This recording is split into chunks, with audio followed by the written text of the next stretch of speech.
Thank you guys for following us on Patreon. We love you so much. Thank you. Huge shout outs to the Heimlich and the defibrillator tiers. You guys are awesome. We hope you're enjoying all this content, this extra content that no one else gets to see. Yep. You guys are so special. Yep. All right, spark up the joint. Spark on. No, we're not sparking joints until we hit 10,000. So Let's get drunk. Each one of you guys tell a friend we're gonna spark a joint, and me and Joe will drink, and we'll do a. Damn, you guys are gonna do all the things. We're gonna get Let's get ecstasy. Oh shit. DMT. Special. I'm gonna throw up. Oh, I don't know about DMT. DMT. No, I'm out. DMT is one of those where it's like, I think I gotta do it on my own first. Wait, you're talking about deoxymydrin, Shrooms? cetamidrin, whatever Joe Rogan says every time. Joe Rogan says it every fucking time. Somebody says DMT, he's like, you're talking about deoxybada. You sound like you're jealous. There's no other DMT. I'm like, why do you have to even say it out? Like, say it. Because he needs to prove that he knows It's it. I love it, dude. But when he says it, He's that's Joe not time. Rogan. I want to do DMT. You don't want to do a DMT? I do want to do it, but I don't know if I'll do it on camera. I don't know if I want to die and come back to life within 10 seconds. I want to do it personally. So the best explanation I've heard so far was, you guys know Henry Cejudo? Oh yeah. So he was a UFC fighter, and he is. He is, right? Did you say was? He's retired. say was. He's retired. Oh. He's not a UFC fighter anymore. But him and you? Is that devastating? Are you okay? I mean, he's at the peak of his, I thought he was at the peak of his So he game. retired. And he's really young. I just didn't know it was so early. So it just caught me off guard. I didn't want to hear the news this way, but fuck, I'm so glad I got to share it with you guys. he's alive. I know, I'm just sad anyway, because he's a really good, anyway.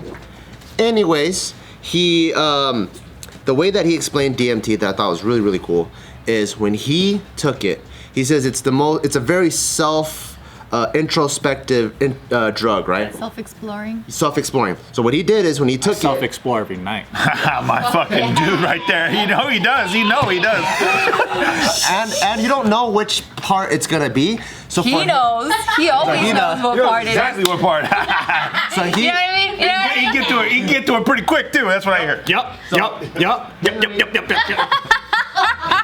Henry Cejudo went all the way back to when he was 7 years old, and when he was 7, he realized, because I think in his whole life he's always wondering like, why am I so obsessive about like and addicted to like my successes? Because he was the first Olympian, then he became a UFC champion in 2 different titles, and so it went all the way back to when he was 7. When he was 7, he was no longer the baby anymore because the next baby was born. So only through putting attention on himself did he feel that his mom would give him attention. So from that, he started bawling his fucking eyes out because he loves his mom, but at that time when he was 7 or 8 years old, he fucking hated his mom because his mom didn't give him the same attention. Because you just had a newborn baby? She had to give the baby attention. She doesn't know what she's doing. When you're a kid, you don't know. She doesn't know. So he said, The baby's way cuter though. Come on, let's admit it. so when he was It on depends on what phase. They're kind of weird in the beginning. So when he was on DMT, he started bawling his eyes out, and he said he started like apologizing to his mom in Spanish, like just out into the open, because he just realized how much of a shithead he was. But he says what's really cool about it Shithead. is that when you take DMT, you unlock the things that create who you are, and it's not like your new successes you throw it away. You have extreme clarity. So now it's not like, oh, okay, that's why I'm successful. I don't want to be a champion anymore. It's now you know why you're a champion, and now you have a healthy approach to it. So to him, he says it's almost as if like your life flashes before your eyes, and you're up for judgment. Like when they say you die and you meet God, and it's time for Him to judge you. Except you're the God, and you judge yourself. So it's the fucking crazy. And when I heard that shit, I'm like, fuck, that's the craziest explanation. Because I hear people trying to. Did you Google how to get DMT? Huh? Sign me up. Yeah, so I'm like, damn, that's fucking crazy. Once I heard the branding, it shoots you out of his fucking intergalactic cannon or whatever. I was like, sign me up. Sign me up for that. Same. I'm Have you in. seen the videos? It looks pretty wild. Wait, there's videos? Yes. I feel like Well, People taking it. They upload on YouTube. What do you call it? It's Oh, you're talking about videos of people actually doing it. Yeah. You talking about the ayahuasca Oh, I trips? thought, like- No, DMT. I thought they it only lasts like a minute. Yeah. I thought you meant like they recreated what they saw. No, Like, that sounds wild. That's what I've seen. It's pretty interesting. What that MMA guy sounds like he did is a ayahuasca trip. He calls it like kissing the toad or smoking the toad. So it's not the tea. because the tea lasts for hours. Tyson calls it like get me and the toad. Yeah, he did the smoking. wanna do the- Oh yeah, Mike Tyson on smoking. My friend did DMT. He said it lasted like 30 seconds, and he just heard otherworldly beings in his ear, and that was it. No, I don't want See, I that. don't want to have a trip where it's like all this weird things that I can't even interpret. That's what happens sometimes. Because I think it's like, I'm gonna feel stupid. well, I think a lot of this shit is like up to you and your mindset. What you want to beforehand. see, motherfucker. So if you're just like hyped, or if you're scared or whatever, I think you just see whatever that's yeah. going to be, right? It enhances what you always hear will of people see. who like are like hesitant and stuff about doing any kind of psychedelic, and then they have the craziest, worst trip of their lives. Because they already came in with this feeling of fear. Yeah. So it enhanced fear. Yeah. That is so true. If I take it, I want to have the experience that makes me want to take it. Just when I hear other people say they come face to face with their real self, and they're like, "Oh shit, this is who I really." Well, you will, because you're like, I'm going in looking for Bart. Where Bart is. You know, you go through fucking Jumanji looking for Bart and shit. Yeah. I want to see that vlog. I wish we could record Our head. yeah, when we're high. I only want to know your shit. Why? What if my high is way more sober than real life? Because I feel like that's what And I'm gonna want my money back. Yeah, it's boring. I'm telling you. A sequel of Sober Show then. I want to need it. I have to compare. I just see things differently. That's all it is. So I notice different things. That sounds boring. Okay. Yeah. Okay, I'm tired of you. I watch not Interception, fucking Interstellar, right? And I'm watching the same movie, and I see the format that they take you through a journey of like a roller coaster ride. And I see the similarity because in the movie theater, it feels like you're visually going up and down, and then they use that as a way to bring you through movements, like in the music.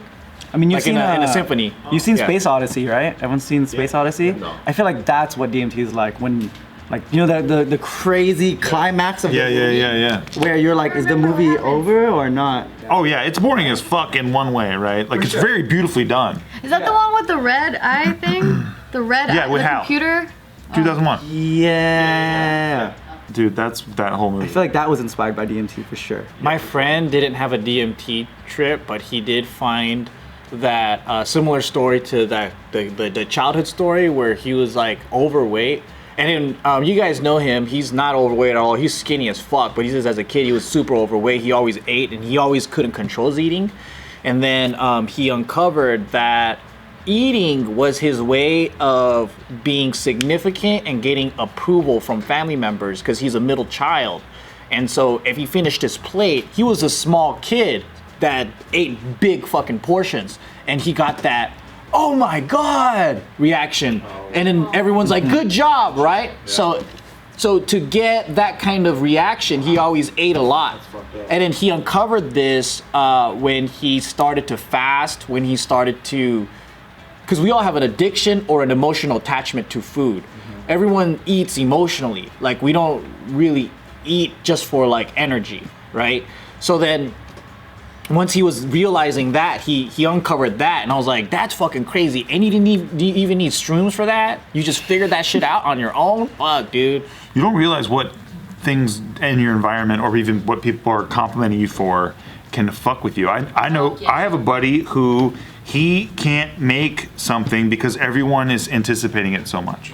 They're all basically like, when you make it, it's gonna be the sickest shit ever. And then so he's just like, I'll never make it because everyone's just expecting the moon from me, and I don't know if it's gonna be that. But what's crazy is that there's subconscious programming that's happening, and you're reacting to that, and you don't even know.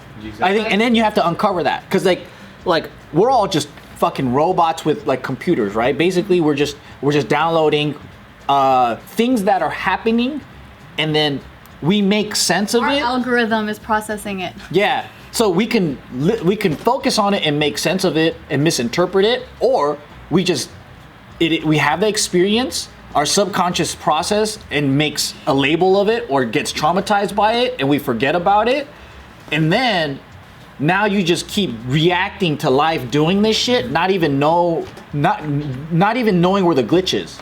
But our friend, you would think as a good friend, right? Like if I compliment you, that's a nice thing. But sometimes it can fuck with someone. Like Instead that. of like say building something up positive, building up expectations. So you and wouldn't then- think that, as somebody who tries to be nice to people, like you wouldn't think that like It everything. would be that- received. Yeah, in you a bad way. don't know. You don't even know. You're not intending that either. It's just wild how all that can end up. And then And I it's think the- just even knowing that it can be received in a second way, in a bad way, can also fuck with the person that's giving those compliments to where now they're not giving compliments anymore because they're like, fuck, I hope this person doesn't receive it in a bad Right? way. Isn't So that it's like a horrible? bunch of fuckery happening all And over it's the place. crazy because that could even happen in the same household, right? Like you have a household that is really tough love, and you have a person that comes out of the household and they really thrive from it, and they receive more criticism. The more, the better. That's me. Some people I'm a they little get sister. crushed by it, or you have a very loving household, and then they just end up becoming very fragile and very coddled. And then the other person is also thriving because they just need positive reinforcement. So it's almost like it's just you can't control how people take in information and what is going to be the result of it. That's why I really love these things about like love languages and all that stuff, because even though it's like it makes it really black and white, it at least makes it more like digestible to understand different people's perspectives and what they're receptive to and the way that they express themselves, where I'm like, oh shit, I never knew that. Because even the whole like the INF whatever, Myers-Briggs. yeah, that one, Myers-Briggs, like just reading my own thing and I'm like, oh fuck, like that's a thing. And my birth chart too. Recently I read my birth chart and I was like, whoa, it's like someone has been spying on me my whole fucking life. Like how the fuck do they know that? It's so creepy, like how there's a lot of similarities in things that try to categorize people like in categories. But just to see like how there are different people, different perspectives, it really makes me as a person really open my eyes and be like, oh fuck, there's different kinds of people. Not everyone thinks and is like me. Yeah. That's something that you don't realize. A lot of people don't think about when they enter relationships and stuff, because I feel like when people look for relationships, they look for something that just works right away, but then they forget Or that some it's always pussy. or but if they're looking for like a relationship, right? They're looking for I feel like people forget that it's two different people who like basically speak two completely different languages, and you're kind of learning how to speak the other person's language, you know, across your entire time of being together. But I think during that process of that struggle of learning the other person, people are like, oh, this person doesn't speak my language? Nah. All right, like this person is for me, done. And then they move on real quick. I'm not gonna push People through. Forget. Yeah, it's a lot of like learning the entire time.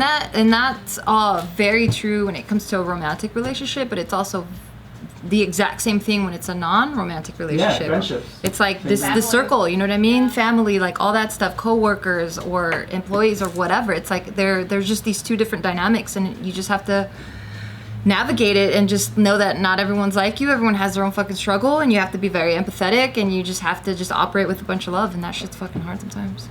That's why I laugh at people all the time, because everyone's just reacting to themselves.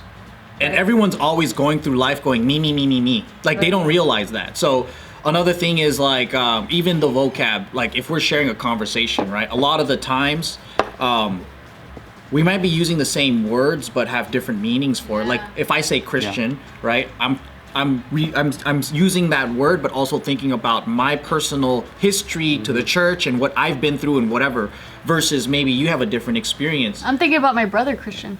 Yeah, so even that, like everyone is whatever definition they have for words and things and feelings, right? It's all based off of their own personal experience. And I think that there's different levels to consciousness, and when you can see things top down, or the more elevated you become, you're more detached to the conversation and that experience, and you're not so much trying to get heard, you're more so trying to understand how to maneuver. That's what I realized. The more mature and understanding I get, like the younger you are, you're like, oh, you made me angry.